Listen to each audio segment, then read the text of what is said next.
Seperti itu, seperti di dalam kisah wayang, menjadi Sisupala yang lupa kepada siapa yang telah membesarkan, mendidiknya, atau juga menjadi berbagai tokoh-tokoh lainnya.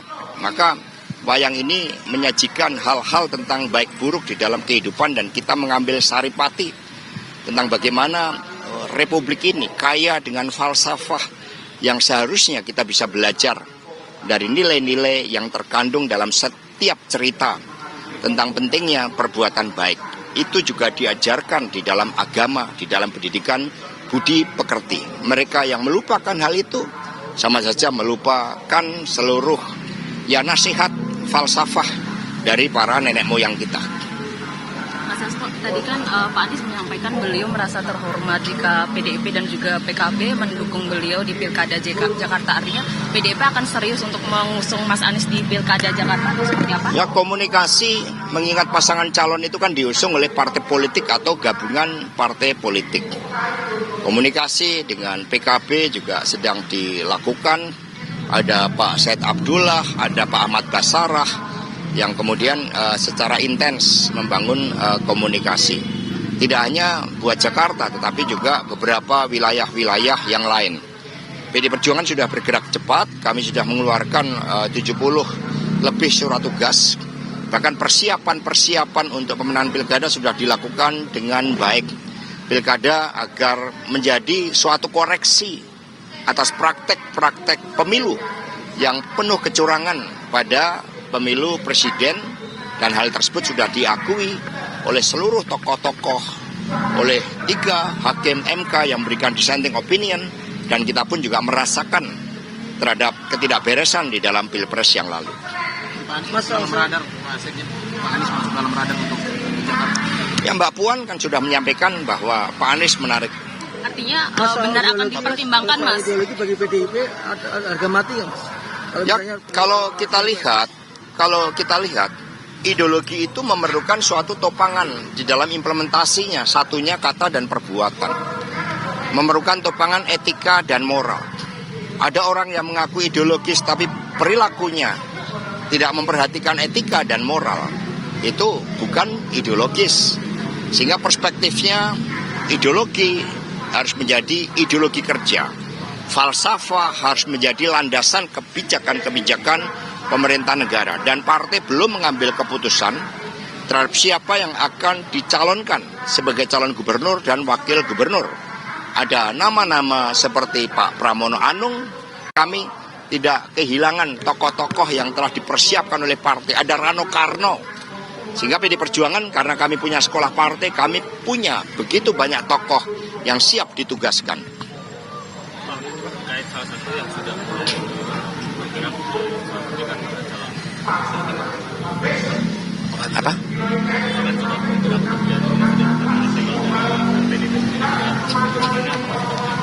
Ya, semua bergerak untuk mempersiapkan pilkada. Bagi PD Perjuangan, pilkada adalah momentum konsolidasi. Saya bersama dengan Gus Guntur Romli juga mempersiapkan, ya bersama-sama turun ke bawah. Jadi hanya pergerakannya ada yang terbuka, ada yang tertutup. Tetapi langkah-langkah menyiapkan pilkada serentak itu telah dilakukan oleh PD Perjuangan, termasuk melalui rapat kerja nasional yang lalu. Pak Hasto, tadi disebut banyak nama yang dari kader PDIP untuk bukan pilkada Jakarta aja ya Pak ya, tapi untuk pilkada keseluruhan. Maksudku, apakah PDIP memprioritaskan kader untuk menjadi calon kepala daerah, dan apakah PDIP sudah berkomunikasi dengan partai-partai politik lain Pak? Ya, sebagai partai politik tentu saja kami mendidik kader-kader partai melalui sekolah partai, penugasan-penugasan, dan kami melihat potensi mereka. Sehingga tentu saja kader mendapat skala prioritas. Tapi partai juga membuka ruang. Karena proses kepemimpinan bisa disiapkan melalui jalur birokrasi, melalui jalur TNI Polri, di mana purnawirawan itu juga bisa dicalonkan. Maka muncul nama Jenderal TNI Purnawirawan Andika Perkasa. Ini juga masuk ya di dalam radar untuk sebagai calon gubernur. Karena pengalamannya yang luas. Nah, sehingga partai membuka diri, termasuk dari kalangan pengusaha yang terpanggil untuk mengatasi kemiskinan ekstrim misalnya, untuk mendorong politik tata ruang yang berpihak kepada rakyat miskin. Ini semua dibuka oleh PDI Perjuangan. Sudah mulai komunikasi dengan itu, Pak? Komunikasi politik sudah dilakukan. Ada yang bertemu dengan Gerindra, ada yang bertemu dengan Golkar, ada yang bertemu dengan PKB, dengan Hanura, dengan Perindo, dengan P3. Apapun P3, kami punya rekam jejak yang baik bersama Perindo dan Hanura. Sehingga intens, termasuk dengan Partai Amanat Nasional. Bahkan di beberapa daerah komunikasi dengan PKS itu juga dilakukan. Jadi terkait amandemen 45 terkait mengembalikan pemilihan presiden ke MPR, sikap PDIP sendiri. Itu sudah saya jawab pada tanggal 6 Juni kemarin. Mas, kalau Kemarin di Jawa Timur Mas Gibran membagikan buku tulis yang bergambar Jan Etes dari PDIP, tanggapannya seperti apa? Ya, kita mendidik anak-anak kita dengan keteladanan. Ketika saya kecil, buku-buku itu dibagi dengan gambar pahlawan nasional, Pangeran Diponegoro, Jenderal Sudirman, kemudian Bung Karno, Bung Hatta, Raden Ajeng Kartini. Itu dulu ketika kami kecil. Mas, waktu kemarin Mas diperiksa di Polda kan, Mas menyampaikan reaksinya Bu Mega itu menertawai Mas gitu. Kalau terkait pemeriksaan besok Bukan di KPK, menertawai, gitu, ya ya. salah itu. Iya. Ya. Kalau terkait pemeriksaan besok reaksinya Bu Mega gimana nih Mas di KPK? Diperiksa belum, masa udah reaksi. Ya, Kan? terkait pemanggilan KPK Mas. Ya, saya datang karena KPK yang mendirikan Bu Mega. Ketika Ibu Mega memutuskan Prof. Mahfud mendampingi Pak Ganjar, itu kan dalam suatu desain untuk melakukan suatu reformasi sistem hukum kita, reformasi sistem politik, reformasi sistem ekonomi. Karena persoalan nepotisme, korupsi, dan kolusi itu semakin luar biasa. Dan itu harus diatasi. Karena itu amanat reformasi, amanat Undang-Undang Dasar 1945 yang harus kita jalankan dengan seluruh-seluruhnya. Dan harus ada suri keteladanan dari para pemimpin bangsa. Mas Hasto, hari ini kan Presiden terpilih Pak Prabowo membuat unggahan tentang hari lahir Pak Soeharto, Presiden kedua. Tapi hal itu tidak terjadi pada hari lahir Bung Karno 6 Juni kemarin. Bagaimana menilai itu, Mas? Ya, tidak ada persoalan. Ya, bagi setiap anak bangsa itu kan mengakui bahwa Bung Karno sejak usia 16 tahun sudah berjuang.